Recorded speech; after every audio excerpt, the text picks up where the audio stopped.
கர்த்தரும் இரட்சகரும் ஆகிய இயேசு கிறிஸ்துவின் நாமத்தினாலே இந்த மே மாதத்தின் முதல் தேதியிலே காலை வேளையிலே உங்களை யாவரையும் அன்போடு கூட வாழ்த்துகிறேன். உங்களுக்கு கிருபையும் தேவ சமாதானமும் உண்டாவதாக.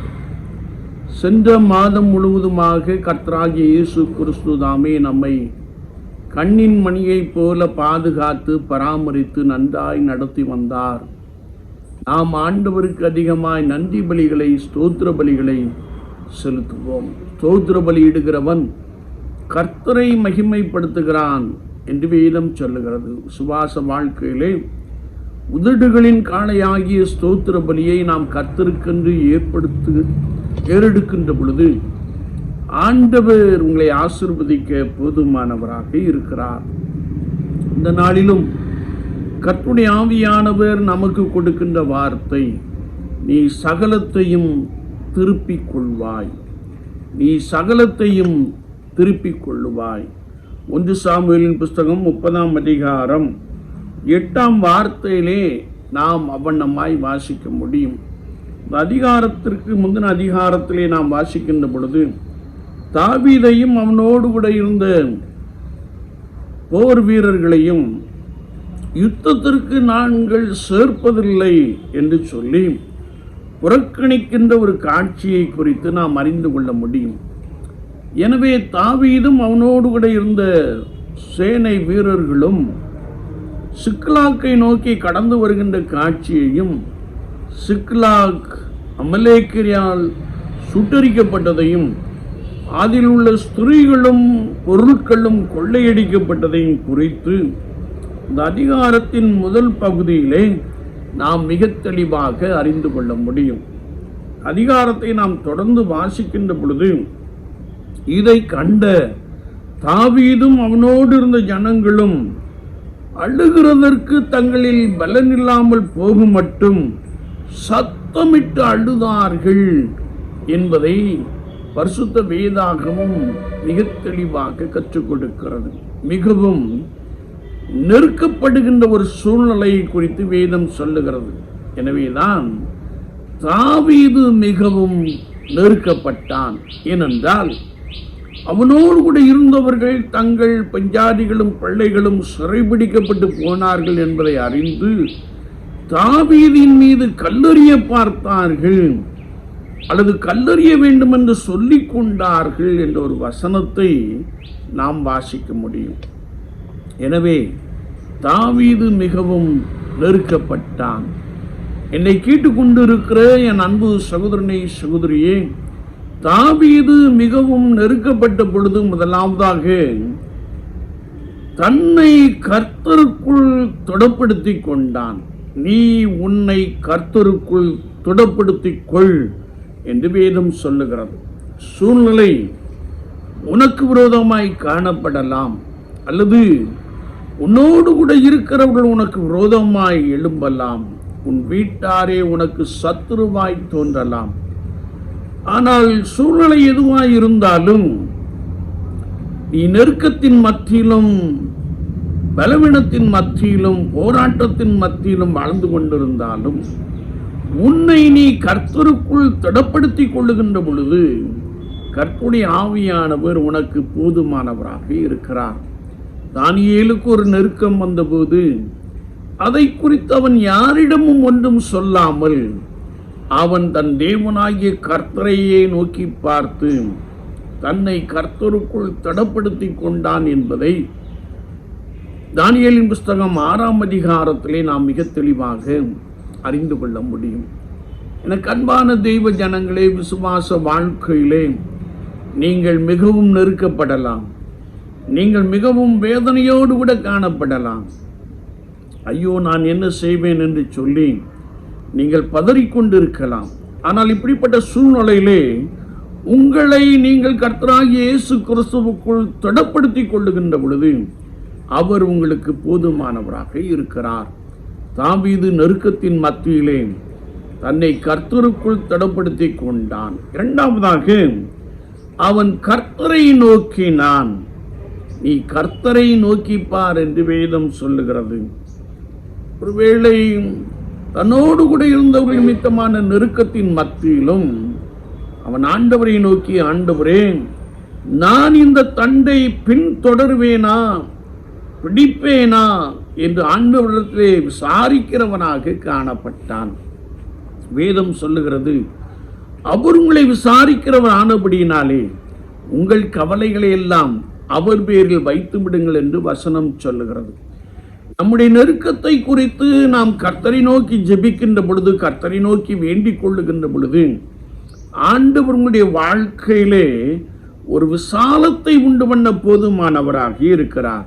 நீதிமொழியின் புஸ்தகம் 3ஆம் அதிகாரம் 5-6 வசனங்களை நாம் வாசிக்கின்ற போது, உன் சுய புத்தியின் மேல் சாயாமல் உன் முழு இருதயத்தோடும் கர்த்தரில் நம்பிக்கையாயிருந்து உன் வழிகளிலெல்லாம் அவரை நினைத்துக்கொள், அவரே உன் காரியத்தை வாய்க்க பண்ணுவார் என்று வசனம் மிக தெளிவாக கற்றுக் கொடுக்கிறது. விசுவாச வாழ்க்கையிலே சுய பலத்தை நம்பி, மாம்ச உயபலத்தை நம்பி நாம் செயல்படாமல், நம்முடைய சூழ்நிலை எதுவாக இருந்தாலும் கர்த்தராகிய இயேசு கிறிஸ்துவையே நம்பி நோக்கி பார்க்கின்ற ஒரு உன்னதமான அனுபவம் வேண்டும் என்பதை குறித்து இந்த சம்பவம் மிக தெளிவாக கற்றுக் கொடுக்கிறது. எனவேதான் நெருக்கத்தின் மத்தியிலே தாவீது கர்த்தரை நோக்கினான் என்று வசனம் மிக ஆழமாக கற்றுக் கொடுக்கிறது. நீங்கள் எப்படிப்பட்ட சூழ்நிலையிலே வைக்கப்பட்டிருந்தாலும்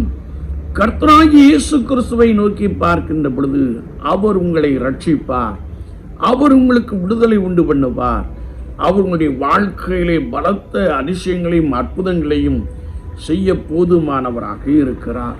சுவாச வாழ்க்கையிலே அவரை நோக்கி பார்ப்போம். வேதம் சொல்லுகிறது, அவர்கள் அவரை நோக்கி பார்த்து பிரகாசம் அடைந்தார்கள், அவர்கள் முகங்கள் வெட்கப்படவில்லை என்பதை குறித்து வேதம் நமக்கு மிக தெளிவாக கற்றுக் கொடுக்கிறது. எனவே நெருக்கத்தின் மத்தியிலே, பாடுகளின் மத்தியிலே, உபத்திரவத்தின் மத்தியிலே, வேதனையின் மத்தியிலே கர்த்தராகிய இயேசு கிறிஸ்துவை நோக்கி பார்க்கின்ற பொழுது அவர் உன்னோடு கூட பேசி உன்னை சரியாய் வழி நடத்த, உனக்கு ஒரு புதிய அனுபவத்தை கொடுக்க அவர் போதுமானவராக இருக்கிறார். மூன்றாவதாக, நீ சகலத்தையும் திருப்பிக் கொள்வாய். இங்கே தாவீது ஆண்டவரை நோக்கி பார்த்தான். ஆண்டவர், நீ அந்த தண்டை பின் தொடர்ந்து ஒன்றும் குறைவிடாமல் எல்லாவற்றையும் திருப்பிக் கொள்ளுவாய் என்று சொல்லுகிற ஒரு வசனத்தை நாம் வாசிக்க முடியும். என்னை கேட்டுக்கொண்டு இருக்கிற என் அன்பு தெய்வ ஜனங்களே, விசுவாச வாழ்க்கையிலே நீங்கள் ஆசீர்வாதத்தை இழந்து போன ஒரு நபராய் காணப்படலாம், அல்லது உன் சமாதானத்தை இழந்திருக்கலாம், உன் சரீர பலத்தை நீ இழந்திருக்கலாம், மன அழுத்தத்தோடு கூட வாழுகிற ஒரு நபராய் நீ காணப்படலாம். அவர் God is the God of restoring God. God declares restoration. அவர் ஒருவரே உன்னை உனக்குண்டான நெருக்கத்திலிருந்து, உனக்குண்டான கவலையிலிருந்து உன்னை வெளியே கொண்டு வந்து உன்னை ஆசீர்வதிக்க போதுமானவராக இருக்கிறார். உன்னை பலத்தால் இடைக்கட்ட போதுமானவராக இருக்கிறார். முதிர் வயதிலே, ஐயோ நான் என்ன செய்வேன், தனிமையிலே இருக்கிறேனே என்று சொல்லி உங்கள் பலவீனத்தை குறித்தே நீங்கள் எண்ணிக்கொண்டிருக்கலாம்.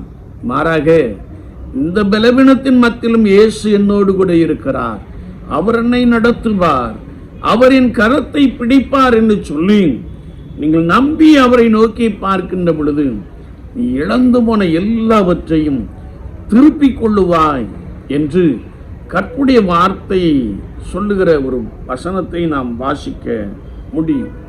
யோபுனுடைய வாழ்க்கையை பார்க்கின்ற பொழுது கர்த்தருக்கு பயந்த மனிதன், பொல்லாப்புக்கு விலகின ஒரு மனிதன். தேவன் அவனை குறித்து யோபுவை போல பூமியில் ஒருவன் உண்டோ என்று சாட்சி கொடுத்த ஒரு உன்னதமான ஒரு மனிதன். செல்வச்சீமானாய் வாழ்ந்து கொண்டிருந்தான். ஒரே நாளிலே எல்லாவற்றையும் இழந்து போனான். ஒரே நாளிலே தனக்குண்டான பிள்ளைகள் யாவற்றையும் இழந்து போனான். ஆனால் சம்பத்துக்கள், ஆஸ்திகள், பிள்ளைகள் எல்லாவற்றையும் இழந்த யோபு ஆண்டவரை நோக்கி காத்திருந்தான் என்று வேதத்திலே நாம் வாசிக்க முடியும். ஒருவேளை அவனுடைய சரீரத்திலே கொடிய பற்கள் என்னும் வியாதி வந்தது. அவன் ஓட்டை எடுத்துக்கொண்டு தன்னுடைய சரீரத்தை சுரண்டி கொண்டிருந்தான். அவனை ஆழமாய் நேசிக்க வேண்டிய மனைவியோ நீ தேவனை தூஷித்து ஜீவனை விடும் என்று நிந்தித்தான். இவை எல்லாவற்றின் மத்தியிலும் யோபு தேவனுக்கு விரோதமாய் ஒன்றும் பேசவில்லை. மாறாக அவர் என்னை கொன்று போட்டாலும் அவர் மேல் நம்பிக்கையாய் இருப்பேன் என்று சொல்லி ஆண்டவரையே நம்பி இருந்தான். என் மீட்பர் உயிரோடு இருக்கிறார், அவர் செய்ய நினைத்ததும் ஒன்றும் தடைபடாது என்பதை அறிந்திருக்கிறேன் என்று சொல்லி நம்பிக்கையோடு விசுவாசத்தோடு கூட பாடுகளின் மத்தியிலே ஆண்டவரை நோக்கி காத்திருந்தார். வேதம் சொல்லுகிறது, அவனுடைய முன்னிலைமையை பார்க்கிலும் அவனுடைய பின்னிலைமையிலே ஆண்டவர் இரண்டத்தனையான ஆசீர்வாதங்களை கொடுத்தார். என்னை கேட்டுக்கொண்டிருக்கிற என் அன்பு சகோதரனே, சகோதரியே, ஒருவேளை நீ பாடுகளின் மத்தியிலே, வேதனையின் மத்தியிலே காணப்படலாம். மனபாரங்கள் உன்னை அழுத்திக் கொண்டே இருக்கலாம். வியாகுலப்படுகிற ஒரு ஸ்திரியாய் காணப்படலாம், அல்லது நிந்திக்கப்படுகிற ஒரு நபராய் காணப்படலாம். வாழ்க்கையிலே நான் ஏன் துக்கத்தோடு திரிய வேண்டும் என்று சொல்லி நீ அழுது கொண்டு இருக்கிற ஒரு நபராய் காணப்படலாம். கர்த்தருடைய ஆவியானவர் உன்னை பார்த்து சொல்லுகிறார், நீ இழந்து போன ஆசீர்வாதத்தை, நீ இழந்து போன சமாதானத்தை, நீ இழந்து போன உன்னுடைய பலத்தை ஆண்டவர் உன்னை பலப்படுத்தி உனக்கு ஒரு அற்புதம் செய்ய போதுமானவராக இருக்கிறார். எப்படி யோபுவுக்கு உண்டான நெருக்கத்தை, யோபுக்கு உண்டான பாடுகளை, உபத்திரவங்களை அவர் நீக்கி போட்டாரோ அப்படியே உனக்கும் உதவி செய்ய வல்லவராக இருக்கிறார். எனவே ஆண்டவர் உன்னை பார்த்து சொல்லுகின்ற பொழுது நீ சகலத்தையும் திருப்பிக் கொள்வாய். எவற்றை இழந்து போனாயோ அவற்றை நீ திருப்பிக் கொள்வாய் என்று கர்த்தருடைய வார்த்தை உனக்கு தெளிவாக கற்றுக் கொடுக்கிறது. உனக்கு வரவேண்டிய பண பலம் அது உன்னை வந்து சேரும் என்பதாக கர்த்தருடைய ஆவியானவர் சொல்லுகிற ஒரு வார்த்தையை நாம் அறிந்து கொள்ள முடியும். என்னை கேட்டுக்கொண்டிருக்கிற என் அன்பு சகோதரனே, சகோதரியே, இந்த மாதத்திலும் ஆண்டவர் நீ இழந்து போன எல்லாவற்றையும் திருப்பிக் கொள்ள உனக்கு உதவி செய்ய வல்லவராக இருக்கிறார். நீ கர்த்தருக்குள் உன்னை திடப்படுத்திக் கொள். கர்த்தராகிய இயேசு கிறிஸ்துவையை நோக்கி பார். அவர் வந்து உன்னை ரட்சிப்பார். அவருடைய வாழ்க்கையிலே இழந்து போன எல்லாவற்றையும் உனக்கு திரும்ப கொடுப்பது மாத்திரமல்ல, எப்படி யோபுவின் முன்னிலைமையை பார்க்கிலும் அவனுடைய பின்னிலைமையை இரண்டத்தனையாய் ஆசீர்வதித்தாரோ அப்படியே உன்னையும் ஆசீர்வதிக்க அவர் போதுமானவராக இருக்கிறார். ஆண்டவர் தாமே இந்த வார்த்தைகளை கொண்டு உங்களை பலமாய் ஆசீர்வதிப்பாராக. ஆமேன், ஆமேன். நாம் ஜெபிப்போம். நேசிக்கிற நல்ல ஆண்டவரே, இந்த காலை வேளைக்காக நாங்கள் உமக்கு நன்றி செலுத்துகிறோம். சென்ற மாதம் முழுவதும் நீர் எங்களை அற்புதமாய் நடத்தி வந்தீர். நாங்கள் உம்மை துதிக்கிறோம், உம்மை ஸ்தோத்திரிக்கிறோம். ஆண்டவரே, இந்த புதிய மாதத்திலும் புதிய கிருபை, புதிய வல்லமை எங்களை நிரப்பும்படியாக என்னுடைய சமூகத்திலே வந்து காத்திருக்கிறோம். யாரெல்லாம் நெருக்கத்தின் மத்தியிலும், பாடுகளின் மத்தியிலும், போராட்டத்தின் மத்தியிலும், ஆண்டவரே சிறுமையின் மத்தியிலும், நிந்தையின் மத்தியிலும், அவமானத்தின் மத்தியிலும் வாழ்ந்து கொண்டு இருக்கிறார்களோ அவர்களை நீர் சாலத்திலே கொண்டு வந்து ஆண்டவரே ஒரு பெரிய ரட்சிப்பை, ஒரு பெரிய சமாதானத்தை, ஒரு பெரிய மகிழ்ச்சியை, ஒரு பெரிய அற்புதத்தை செய்ய போதுமானவராக இருக்கிறேன். நாங்கள் உமக்கு நன்றி செலுத்துகிறோம். யாரெல்லாம் நீ சகலத்தையும் திருப்பிக் கொள்ளுவாய் என்ற வசனத்தை விசுவாசிக்கிறார்களோ, உண்மையை நோக்கி பார்க்கிறார்களோ அவர்களை கர்த்தர் இரண்டத்தனையான ஆசீர்வாதங்களினாலே நிரப்புவீராக. இந்த மாதத்திலும் இந்த நம்முடைய ஜனங்கள் உம்மோடு கூட இருந்து சகல நன்மைகளையும் சகல ஆசீர்வாதங்களையும் விசுவாசத்தினாலே சொந்தெடுத்துக் கொள்ள ஆண்டவர் உதவி செய்யும்படியாய் நாங்கள் வேண்டு நிற்கிறோம். வார்த்தைகளை கேட்டவர்களை பலப்படுத்தும், உச்சிதமான நன்மைகளினாலே நிரப்பியறணும். இயேசு கிறிஸ்துவின் நாமத்தில் ஜெபங்கேளும் பரிசுத்த பிதாவே. ஆமேன், ஆமேன்.